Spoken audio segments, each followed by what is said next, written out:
Our top story, it's a mid-air collision of monumental proportions. A U.S. surveillance drone and a Russian military jet had a close encounter over the Black Sea. Now, there is no independent, confirmed version of events. Both the U.S. and Russia are saying two different things. The Americans say their MQ-9 Reaper drone was flying over international airspace, that a Russian jet intercepted it, dropped fuel on it, and also clipped its wing. The drone was so damaged, it had to be brought down in the Black Sea.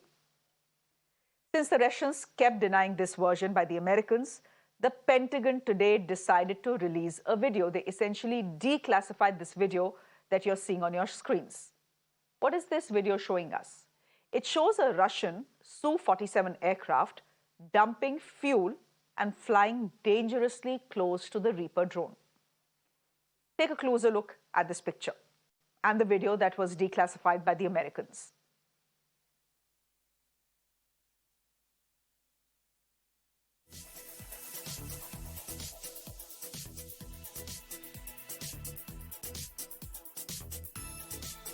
Okay, just remember the context of this encounter.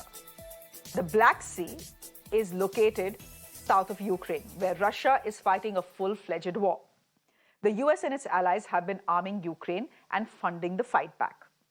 In that context, a mid-air encounter can potentially be very dangerous. We are talking about two historic rivals and nuclear powers who are saber-rattling almost every day.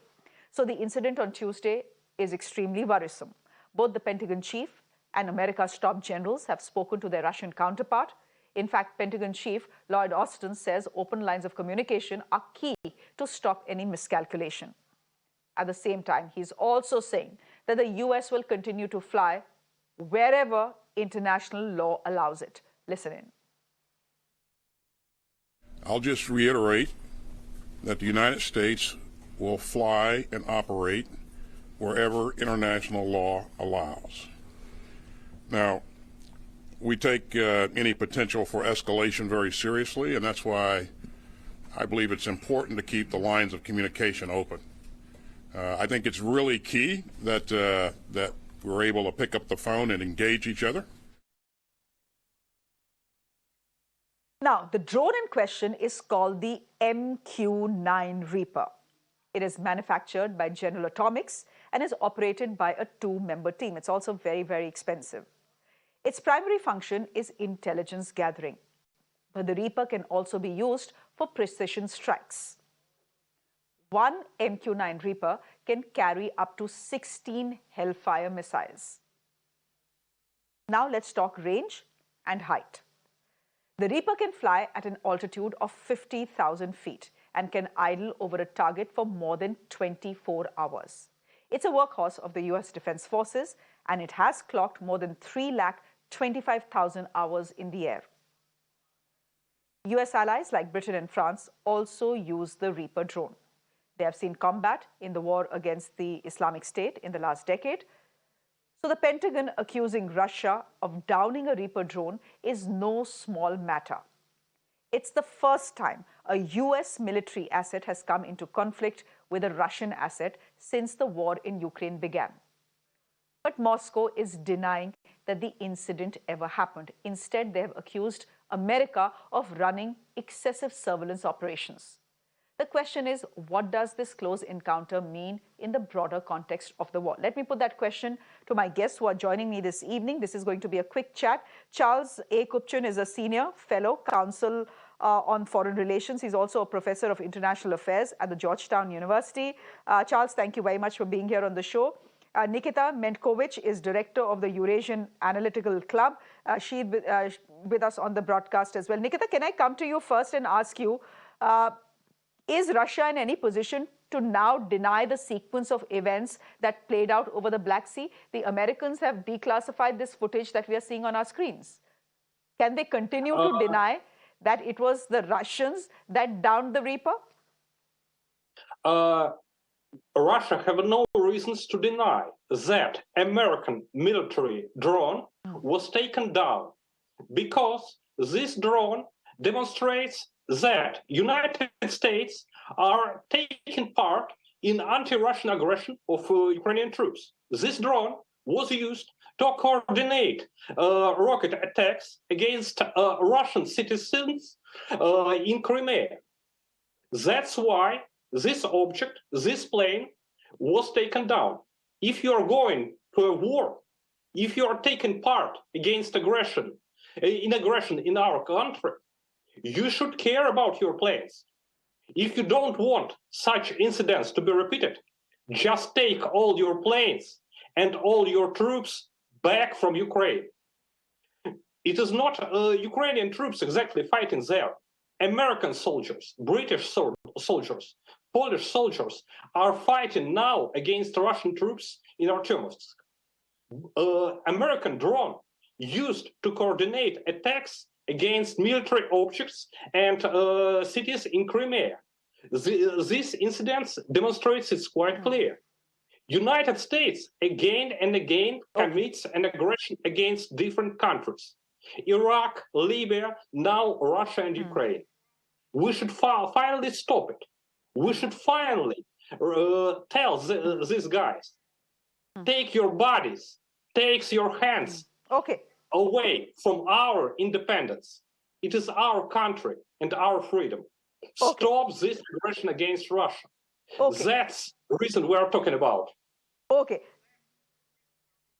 Okay, Nikita, let's get the American point of view in as well. Charles, you've just heard what Nitika is saying, and that's really the version that is coming in from Russia, essentially saying that we were acting in self-defense. There is no reason for us to deny that it was the Russians who have downed the American Reaper, and we needed to do it because the Reaper was coordinating missile attacks on Russian citizens. We had no choice, they say. We were simply acting in self-defense. You know, I'm afraid that Nikita's commentary was simply factually incorrect. It is Russia that is carrying out aggression in Ukraine, not NATO. There are no US, British, French, or other NATO troops on the ground. This was an MQ-9 surveillance Reaper. It was not armed. It was not carrying out attacks on anybody. It was an international airspace. We can see from the footage that the Russian aircraft was harassing the American aircraft. We can see it dropped fuel. I'm guessing that it accidentally hit the propeller of the Reaper because it's a very dangerous maneuver. I'm surprised that the Russian fighter wasn't damaged and perhaps crashed. So I'm guessing that they did not deliberately take down the Reaper.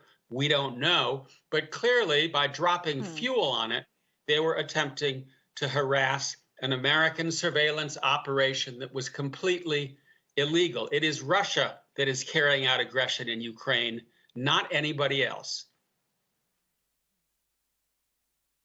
Charles, can I ask you, before I go to Nikita, can I just ask you, I was intrigued as to why the Americans decided to declassify this video. I mean, there were charges and counter charges. There were two versions of the event that had come out. And then this morning, at least for India, is when the Americans decide to declassify this footage. Why was that necessary? Why was it done in your view? Well, from the very beginning of this war, in fact, before the war began, the United States has attempted to declassify a great deal of information to try to get ahead of the curve and to try to shape the global narrative about this conflict. The Russians are portraying this as an act of American aggression. As Nikita just said, this was a drone that was bombing citizens. That's all untrue. And by showing this video, the United States is trying to show Indians and Russians and everybody else around the world that this was an act of aggression, a harassing mission by Russian aircraft against an American drone. Does the American drone have the right to fly where it did? Yes, it was an international law airspace, and it was conducting a surveillance mission in a war zone. Nikita, America is saying that they will continue with their surveillance missions. There is nothing wrong in that. It's not like this drone was in Russian territory. It certainly wasn't. It was over the Black Sea. It was, flying over international waters in international airspace. Russia had absolutely no right to target a drone that was unarmed. This is an unarmed drone. This is not in your territory. This will be seen as an act of aggression. First of all, I'd like to remind you that your American guest is representing American propaganda. You said that he is from Jamestown Foundation. It is a company which is a contractor of the CIA. No, I it said was opened during this Cold War. No, I said he's a professor of the international affairs at Georgetown University, Nikita. Give me a second here. Yes. Give me a second. Let me make the introduction again. I said he's a senior fellow at the Council on Foreign Relations. He's also a professor of international relations at Georgetown University. That's what I've said. Anyway, we're talking about the problem of American propaganda.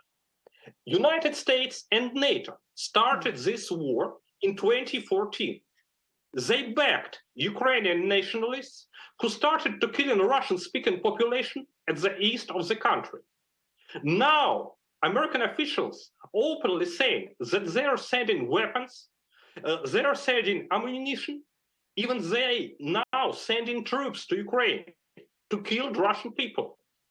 Every day you can open American newspapers and find a new article about an American soldier killed in Ukraine, sergeant, soldier. All these people were sent by Biden-led government to occupy free country of Ukraine, to back puppet Zelensky regime. It's really funny to hear when this sir from United States saying that his plane have a right to do everything in the different side of the earth. Look at the map. It is not your territory. Your plane came near Russian Crimea. What he's doing there? He's there to look for the fish?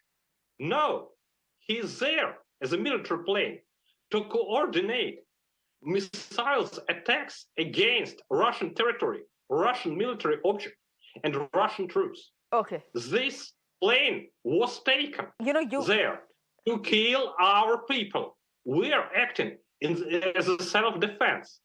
Russia did not start this war. Okay, I think you made that point. It was started by United States. We should remember it.